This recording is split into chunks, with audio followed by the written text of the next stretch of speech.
मुलं विचारतायत की सर तुम्ही IMP क्वेश्चन देताय त्यावरून मी अभ्यास कसा करू म्हणजे मला ते लक्षात राहील.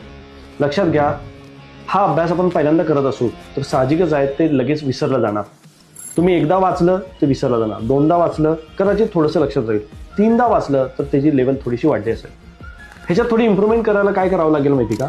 तुम्ही पहिल्यांदा मी दिलेले IMP क्वेश्चन वाचावेत, त्याचे आन्सर आपल्या ह्याच्यामध्ये तर थोडे तयार करावेत. हां, डेफिनेशन असेल तर शब्द बदलू नका, पण बाकी पॉईंट वाईज आन्सर तुमचे स्वतःचे नोटबुक घालून तयार करा.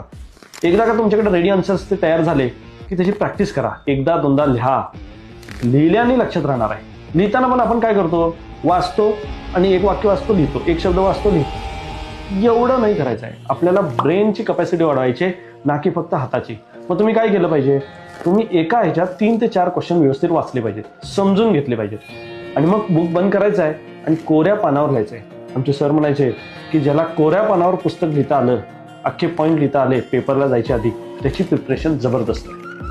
मग आपण अख्खं पुस्तक राहू दे, पण किमान 10 क्वेश्चन, 8 क्वेश्चन, 9 क्वेश्चन हे न बघता लिहिता येत आहेत का हे बघा. आणि ह्यातनं जर तुम्हाला कॉन्फिडन्स मिळेल ना की माझी प्रिपरेशन झाली, ती एकदम वेगळ्या लेवलचीच असेल.